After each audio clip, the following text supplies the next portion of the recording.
राष्ट्रीय ऊर्जा संरक्षण दिवस पर कई कार्यक्रम आयोजित। राष्ट्रपति द्रौपदी मुर्मू ने राष्ट्रीय ऊर्जा संरक्षण और राष्ट्रीय ऊर्जा दक्षता नवाचार पुरस्कार किए प्रदान।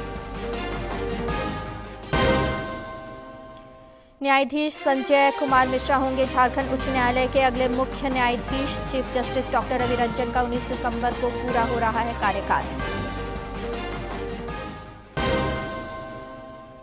बड़हरवा टोल प्लाजा टेंडर मामले में मंत्री आलमगीर आलम और पंकज मिश्रा को क्लीन चिट देने वाले एसडीपीओ को ईडी ने फिर भेजा समन। कल पूछताछ के लिए बुलाया।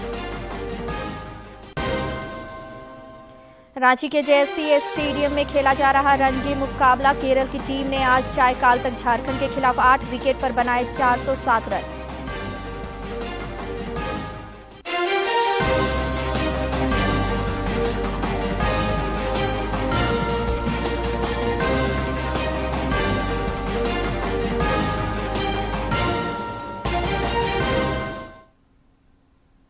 नमस्कार, खबरें झारखंड में आपका स्वागत है। मैं हूं मंजूषा भारद्वाज और अब समाचार विस्तार से।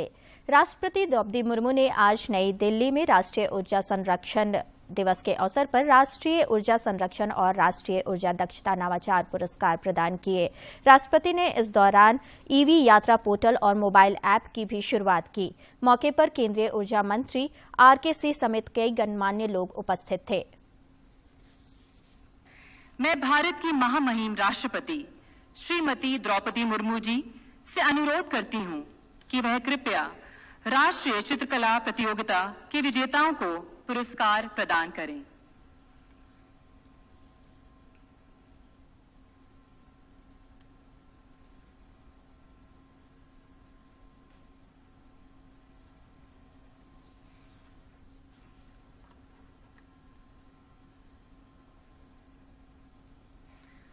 Under the Group A of class 5th, 6th and 7th standard student, the first prize goes to Bhavna Singh of class 7th from Acharya Kulam, Haridwar, Uttarakhand.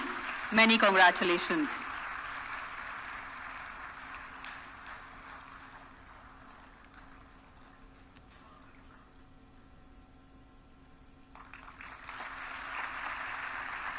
The second prize in the same category goes to Kazi Tasneem of class 7th from Shishu Bihar Higher Secondary School, Agartala, Tripura.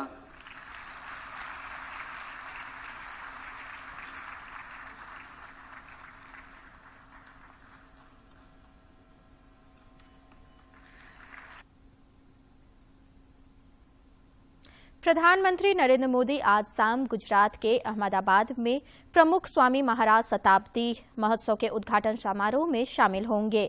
प्रमुख स्वामी महाराज के असंख्य लोगों के पथ प्रदर्शक और आध्यात्मिक गुरु के रूप में भारत और विश्व को प्रभावित किया है। स्वामी महाराज एक मार्गदर्शक और गुरु थे जिन्होंने भारत और दुनिया भर में अनगिनत लोगों के जीवन को प्रेरित किया। एक महान आध्यात्मिक गुरु के रूप में उन्हें व्यापक रूप से सम्मान और सराहना मिली। उनका जीवन अध्यात्म और मानवता की सेवा के लिए समर्पित था। बीएपीएस स्वामीनारायण संस्था की शीर्ष हस्ती के रूप में उन्होंने लाखों लोगों को कल्याण और देखभाल प्रदान करते हुए अनगिनत सांस्कृतिक, सामाजिक और आध्यात्मिक पहलों को प्रेरित किया। महामहिम प्रमुख स्वामी महाराज के जन्म शताब्दी वर्ष में दुनिया भर के लोग उनके जीवन और कार्य का जश्न मना रहे हैं। साल भर चलने वाले विश्वव्यापी समारोह का समापन प्रमुख स्वामी महाराज शताब्दी महोत्सव में होगा, जिसकी मेजबानी बीएपीएस स्वामीनारायण मंदिर शाहीबाग द्वारा की जाएगी, जो बीएपीएस स्वामीनारायण संस्था का वैश्विक मुख्यालय है। ये 1 महीने तक चलने वाला उत्सव होगा, जो 15 दिसंबर 2022 से 15 जनवरी 2023 तक अहमदाबाद में होगा, जिसमें दैनिक कार्यक्रम, विषयगत प्रदर्शनियां और विचारों से जुड़े हुए तमाम विषयों पर चर्चा की जाएगी। बीएपीएस स्वामीनारायण संस्था की स्थापना 1907 में शास्त्री जी महाराज ने की थी। बीएपीएस का उद्देश्य विश्वास, एकता और निस्वार्थ सेवा के मूल्यों को संरक्षित करना है। ये वैश्विक आउटरीच प्रयासों के माध्यम से मानवीय गतिविधियों का निष्पादन करता है। भाजपा संसदीय दल की आज नई दिल्ली स्थित संसद परिषद में बैठक हुई। इस दौरान प्रधानमंत्री नरेंद्र मोदी का जोरदार स्वागत किया गया। बैठक में प्रधानमंत्री नरेंद्र मोदी के अलावा बीजेपी के सभी सांसदों के शामिल होने की संभावना है। गुजरात विधानसभा चुनाव में भाजपा को मिली प्रचंड जीत के बाद भाजपा के सभी सांसदों द्वारा प्रधानमंत्री नरेंद्र मोदी का जोरदार स्वागत किया जा सकता है। संसदीय दल की बैठक में संसद के शीतकालीन सत्र के शेष दिनों को लेकर पार्टी की रणनीति पर भी चर्चा होने की संभावना है। संसद के शीतकालीन सत्र का आज छठा दिन है। सत्र के दौरान इस महत्वपूर्ण विधेयक को पेश किया जाएगा। इधर लोकसभा में केंद्रीय मंत्री अश्विनी वैष्णव ने सदस्यों के प्रश्नों का उत्तर दिया। BSNL went through a very bad phase of its life, sir, and primarily because certain political parties, especially in the UPA government, a lot of funds from BSNL were diverted away, and now, sir, I would like to place on record, Honorable Prime Minister has approved a very large revival package of 1,64,000 crore. 1,64,000 crore for revival of BSNL. And this project, sir, this project will totally transform BSNL. It will transform BSNL. BSNL is going to implement indigenously developed 4G and 5G technology stack. G20 विकास कार्य समूह की विशेष औपचारिक बैठक मुंबई में चल रही है। 2 दिवसीय बैठक में G20 देशों के प्रतिनिधि विकास के एजेंडे पर विचार विमर्श कर रहे हैं।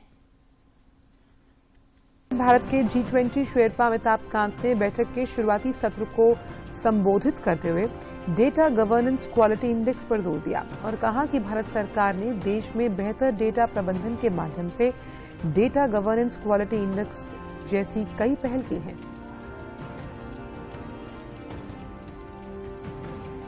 वहीं बात अगर बेंगलुरु की करें तो वहां वित्त और केंद्रीय बैंक के प्रतिनिधियों की बैठक का आज दूसरा दिन है। G20 के अंतर्गत वित्तीय मामलों को लेकर आयोजित इस बैठक में आज अंतर्राष्ट्रीय टैक्स समावेशी वित्तीय क्षेत्र को लेकर चर्चा की जाएगी। इससे पहले बैठक के पहले दिन अंतर्राष्ट्रीय वित्तीय ढांचे में सुधार, वित्त की उपलब्धता को लेकर चर्चा हुई। मुंबई में कल G20 प्रतिनिधियों ने गेटवे ऑफ इंडिया का दौरा किया। मौके पर G20 के भारतीय शेरपा अमिताभ कांत भी मौजूद थे। रोशन किया गया इस पूरे परिसर को और रंग बिरंगी रोशनी से जगमगाता हुआ गेटवे ऑफ इंडिया इस सम्मेलन को और भव्य बना रहा है।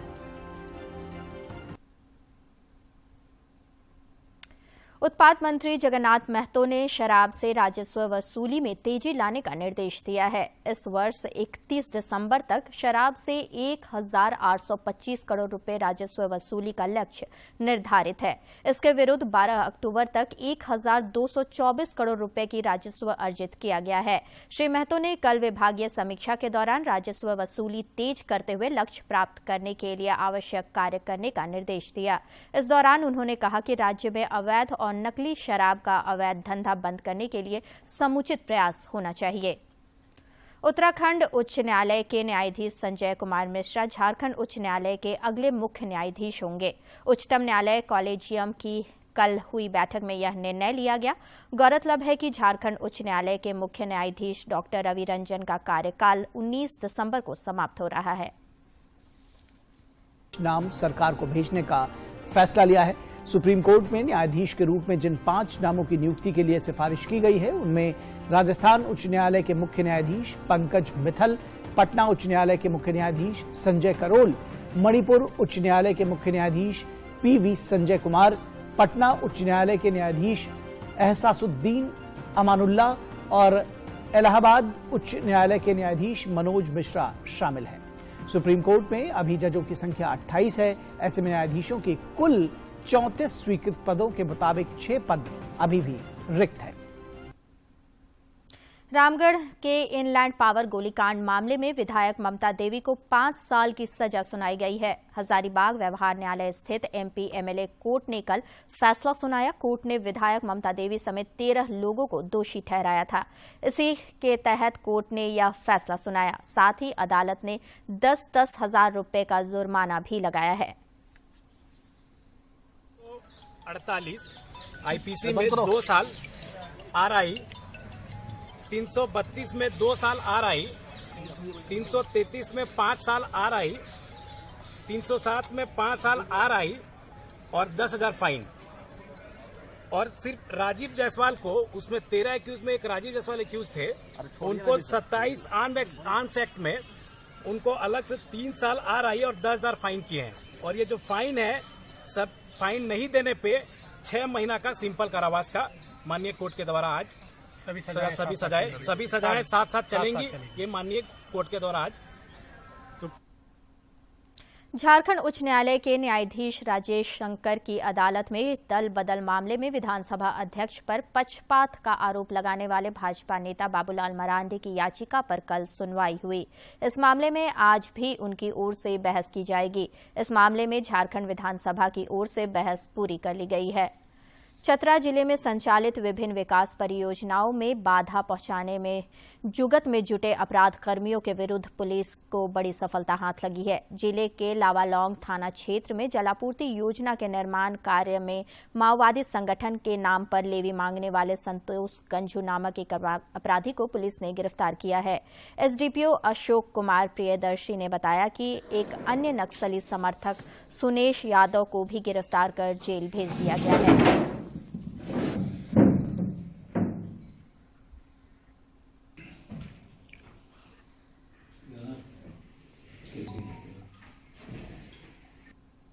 के तहत जो काम चल रहा है उसमें संलिप्त जो हमारे संवेदक हैं उनसे लगातार माओवादी के नाम पर कुछ लेवी की राशि की मांग की जा रही थी तथा काम रोकने और अंजाम भुगतने की चेतावनी दी जा रही थी। इस संदर्भ में हमारे पुलिस अधीक्षक महोदय द्वारा छापामारी टीम और एक सैटी टीम का गठन किया गया था, जिसमें हमारे सिमरिया थाना प्रभारी, लावालौंग थाना प्रभारी और अन्य पुलिसकर्मी शामिल थे। छापामारी टीम ने अनुसंधान के क्रम में एक व्यक्ति को गिरफ्तार करने में बड़हरवा के बहुचर्चित टोल प्लाजा टेंडर विवाद मामले में दर्ज प्राथमिकी के दूसरे ही दिन मंत्री आलमगीर आलम और पंकज मिश्रा को क्लीन चिट देने वाले तत्कालीन बड़हरवा एसडीपीओ प्रमोद कुमार मिश्रा से अब 15 दिसंबर को ईडी पूछताछ करेगी। ईडी ने एक बार फिर से समन कर उन्हें हर हाल में 15 दिसंबर को ईडी के रांची स्थित क्षेत्रीय कार्यालय में उपस्थित होने को कहा है। इससे पहले उन्हें ईडी ने समन कर 12 दिसंबर को उपस्थित होने का निर्देश दिया था, लेकिन वे उपस्थित नहीं हुए थे। प्रधानमंत्री नरेंद्र मोदी इस महीने की 25 तारीख को मन की बात कार्यक्रम के जरिए देशवासियों को संबोधित करेंगे।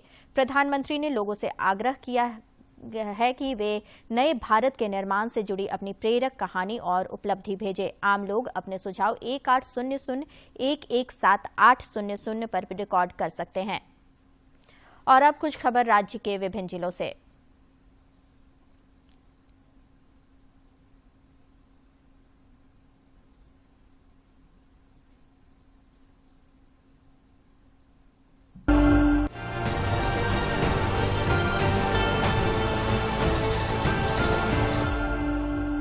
रांची के सांसद संजय सेठ ने नई दिल्ली में रेल मंत्री अश्विनी वैष्णव से मुलाकात की। इस दौरान सांसद ने रेल मंत्री से रांची रेलवे स्टेशन के विकास पर चर्चा की। सांसद ने चांडिल, खलारी, टाटीसिलवे, सिल्ली, पिस्का नगरी सहित अन्य स्टेशनों के विकास, यात्री सुविधाओं के विस्तार और ट्रेन ठहराव के मुद्दे पर मंत्री के समक्ष अपनी बात रखी।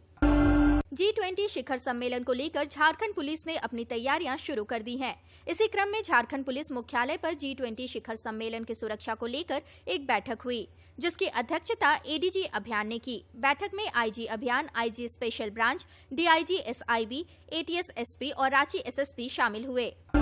विश्व हिंदू परिषद रांची महानगर के तत्वाधान में विशिष्ट जनों की गोष्ठी आयोजित की गई। गोष्ठी में मुख्य वक्ता के रूप में झारखंड में 3 दिवसीय प्रवास के क्रम में आए विश्व हिंदू परिषद के अंतर्राष्ट्रीय महामंत्री मिलिंद परांडे विशेष रूप से उपस्थित थे। मौके पर परांडे ने कहा कि धर्मांतरण, जिहाद, नक्सलवाद एवं घुसपैठ से देश को आंतरिक खतरा है। कोडरमा जिले के तिलैया डैम ओपी अंतर्गत बांझे डी 4 लेन के निकट रेलवे ओवरब्रिज के बगल में स्थित आरकेएस कंपनी के कंपाउंड में कार्यरत मैक्स स्टोन इंटरप्राइजेज नामक कंपनी के एक मजदूर की संदेहास्पद स्थिति में मौत हो गई। पुलिस छानबीन में जुटी है। रांची के उपायुक्त राहुल सिन्हा से झारखंड राज्य राजस्व निरीक्षण संघ के प्रतिनिधिमंडल ने मुलाकात की। इस दौरान प्रतिनिधिमंडल ने कांके अंचल के हल्का कर्मचारी के साथ मारपीट और दुर्व्यवहार के मामले को लेकर उपायुक्त को ज्ञापन सौंपा। मामले के आरोपी एनुल हक अंसारी और सोमरा उरांव को 24 घंटे के अंदर गिरफ्तार करने की मांग की। देवघर स्थित बाबा भोलेनाथ को प्रसन्न करने के लिए कोई डाक बम बनकर तो कोई सोमवारी बम बनकर तो कोई सामान्य बम बनकर सुल्तानगंज के पवित्र उत्तरवाहिनी गंगा से जल भरकर देवघर स्थित बाबा धाम आते हैं। लेकिन उत्तर प्रदेश बलिया जिला के नाथनगर रसड़ा गांव के सन्यासी अशोक गिरी हाथ के बल पर 108 दिन में बाबा भोलेनाथ को जलाभिषेक करने का संकल्प लेकर बिच्छू बम बनकर देवघर पहुंचे। पलामू के प्रमंडलीय आयुक्त जटाशंकर चौधरी पंडवा प्रखंड के झरी गांव पहुंचे और किसानों की लेमन ग्रास की खेती को देखा।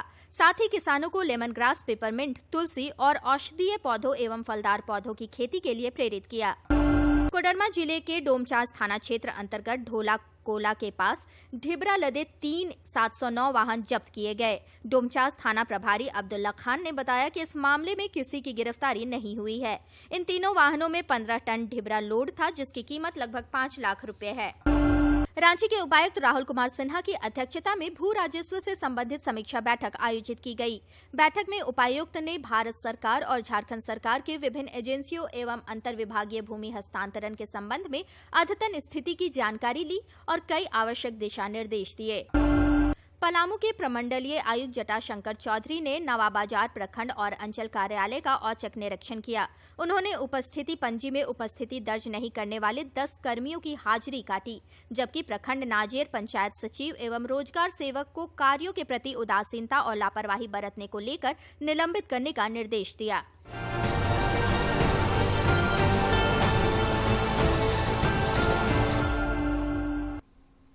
राजधानी रांची सहित राज्य भर में पश्चिमी विक्षोभ का असर खत्म हो गया है, यानी वायुमंडल की ऊंची तहों पर बनी नमी हट गई है, जो उत्तर भारत से आने वाली ठंडी हवाओं को रोके हुई थी। आज से उत्तर की ओर से आने वाली बर्फीली हवा में के प्रवेश करने से राज्य में कनकनी बढ़ जाएगी। रांची स्थित मौसम विज्ञान केंद्र के वैज्ञानिक अभिषेक आनंद ने बताया कि कल से कड़ाके की ठंड पड़ेगी। उन्होंने बताया कि न्यूनतम तापमान में 3 से 5 डिग्री सेल्सियस तक की गिरावट आएगी। रांची के JSCA स्टेडियम में खेले जा रहे Ranji trophy elite group C मुकाबले में केरल की टीम ने झारखंड के खिलाफ आज चाय काल तक 8 विकेट के नुकसान पर 407 रन का स्कोर खड़ा किया है। झारखंड की ओर से गेंदबाज शहबाज नदी और 5 विकेट और उत्कर्ष सिंह ने 2 विकेट लिए। इससे पहले कल केरल के कप्तान संजू सैमसन ने टॉस जीतकर पहले बल्लेबाजी करने का निर्णय लिया था। फुटबॉल विश्व कप में 2 बार की चैंपियन अर्जेंटीना फाइनल में पहुंच गई है। कल पहले सेमीफाइनल में अर्जेंटीना ने क्रोएशिया को 3-0 से हराया। देर रात लुसाइल स्टेडियम में खेले गए पहले सेमीफाइनल में क्रोएशिया को 3-0 से हरा दिया। यह छठी बार है जब अर्जेंटीना की टीम फुटबॉल विश्व कप के फाइनल में पहुंची है। अर्जेंटीना की टीम पिछली बार 2014 के विश्व कप के फाइनल में पहुंची थी। मेसी ने मैच में शानदार प्रदर्शन किया। उन्होंने टीम के लिए पहला गोल पेनल्टी पर 34वें मिनट में किया। इसके बाद जूलियन अल्वारेज ने 39वें मिनट और 69वें मिनट में गोल दागकर टीम को 3-0 से आगे कर दिया। इसके बाद मैच में कोई और गोल नहीं हुआ और अर्जेंटीना ने 3-0 से मैच अपने नाम कर प्रतियोगिता के फाइनल में जगह बना ली। फाइनल में अब अर्जेंटीना का सामना रविवार को मोरक्को या फ्रांस में से किसी एक टीम से होगा। आज देर रात 12:30 बजे दूसरे सेमीफाइनल में मौजूदा चैंपियन फ्रांस का मुकाबला मोरक्को से होगा, जबकि फाइनल रविवार को खेला जाएगा।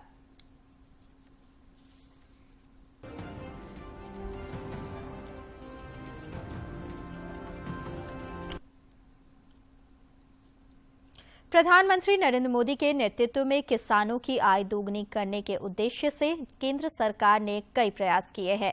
ई मंडी और डिजिटल भुगतान जैसे तकनीक के माध्यम कृषि क्षेत्र में कई नए आयाम जुड़े।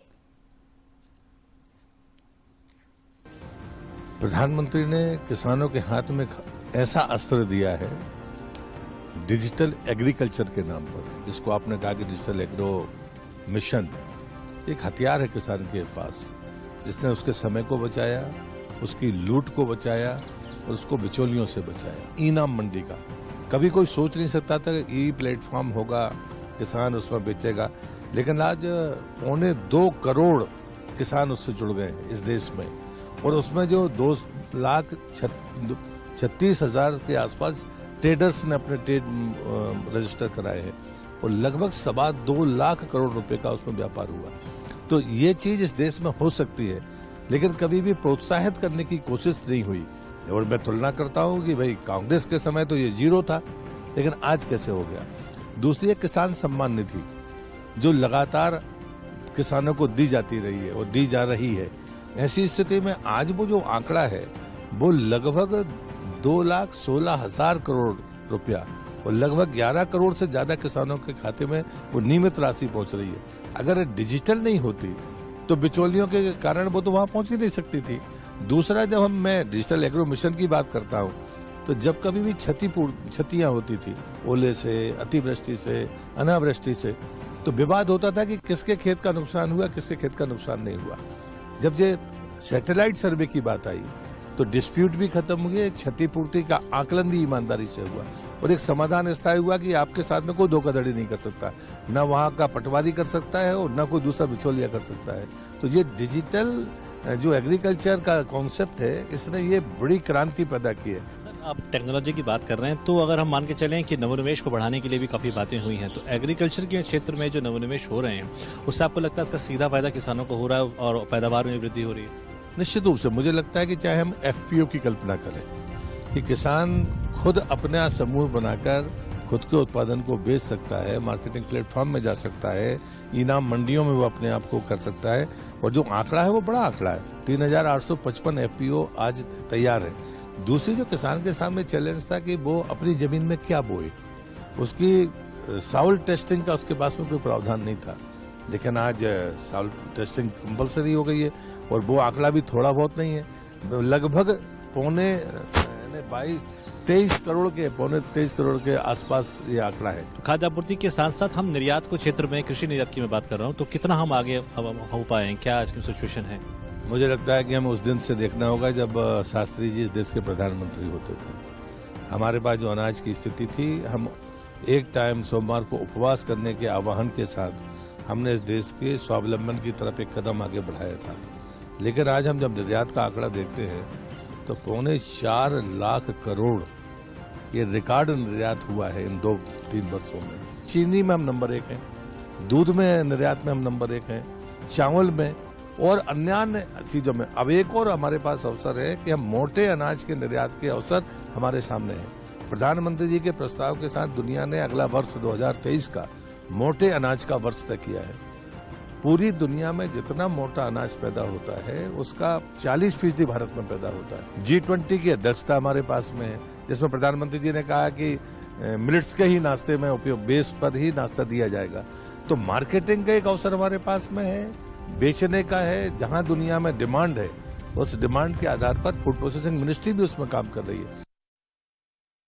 हेरिटेज वॉक के आज के सेगमेंट में हम आपको सैर कराते हैं मध्य प्रदेश के विंध्याचल पर्वत का।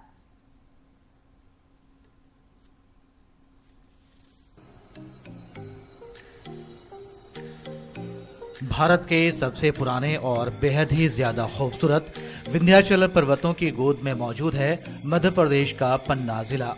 पन्ना अपने बलिदानी वीरों, मन को मोह लेने वाले प्रसिद्ध मंदिरों और हीरों की खदानों के लिए दुनिया भर में हमेशा से जाना जाता है। पौराणिक ग्रंथों के अनुसार पन्ना का इतिहास महाभारत काल से जुड़ा हुआ है। ऐसा माना जाता है कि अपने वनवास काल के दौरान पांडवों को पन्ना के जंगल इतने पसंद आ गए थे कि उन्होंने एक लंबा समय वहां बिताया था। यहाँ के स्थानीय लोगों का हमेशा से पन्ना के जंगलों और वन्य जीवों से नाता रहा है, जिसकी मिसालें देते अनेकों ऐतिहासिक कालीन शैल चित्र इन वनों में कई स्थानों पर देखने को मिल जाएंगे और इनमें से कुछ तो 10,000 साल पुराने माने जाते हैं। पन्ना हीरा नगरी के नाम से भी मशहूर है। मूल रूप से 13वीं शताब्दी तक की गोंड बस्ती पन्ना को महाराजा छत्रसाल बुंदेला ने राजधानी बनाया था। पन्ना के मंदिर अपनी अनूठी वास्तुकला और भव्यता को आज भी संभाले हुए है। इसी कारण से पन्ना को मंदिरों की नगरी भी कहा जाता है। पन्ना में एक राष्ट्रीय उद्यान भी है जहां पन्ना टाइगर रिजर्व और कई दुर्लभ वन्यजीव पाए जाते हैं। पन्ना आपको आज भी अपनी धरोहरों और इतिहास को बखूबी संजोए हुए मिलेगा। Bureau report, DD news. Jharkhand के आकांक्षी जिला बोकारो में आकांक्षी जिला कार्यक्रम से शिक्षा के क्षेत्र में गुणात्मक सुधार हुआ है। जिले का चास प्रखंड स्थित सीबूटाड़ उत्क्रमित उच्च विद्यालय को ज्ञानवर्धक कंटेंट से सुसज्जित किया गया है, जिससे बच्चे स्कूल की ओर आकर्षित हो रहे हैं।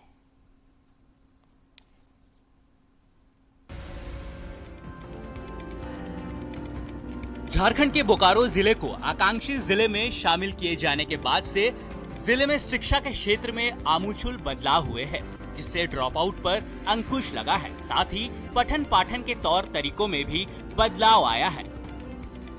जिले के चास प्रखंड स्थित शिबूटाड़ उत्क्रमित उच्च विद्यालय के भवन 4 दीवारी सहित क्लासरूम की दीवारों को ज्ञानवर्धक कंटेंट से सुसज्जित किया गया है, जिससे बच्चे स्कूल की ओर आकर्षित हो रहे हैं। साथ ही पठन पाठन में भी उन्हें काफी सहूलियत हो रही है।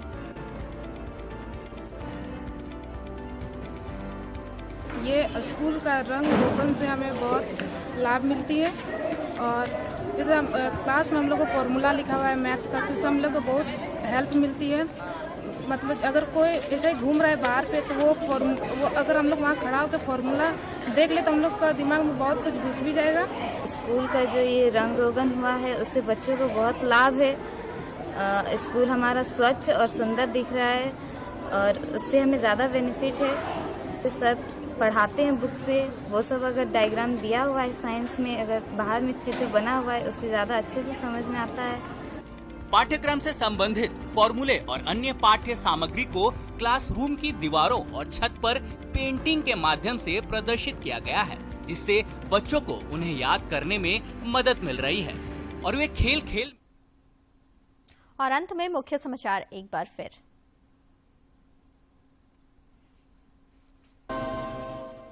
राष्ट्रीय ऊर्जा संरक्षण दिवस पर कई कार्यक्रम आयोजित। राष्ट्रपति द्रौपदी मुर्मू ने राष्ट्रीय ऊर्जा संरक्षण और राष्ट्रीय ऊर्जा दक्षता नवाचार पुरस्कार किए प्रदान। न्यायाधीश संजय कुमार मिश्रा होंगे झारखंड उच्च न्यायालय के अगले मुख्य न्यायाधीश। Chief justice doctor Ravi Ranjan का 19 दिसंबर को पूरा हो रहा है कार्यकाल।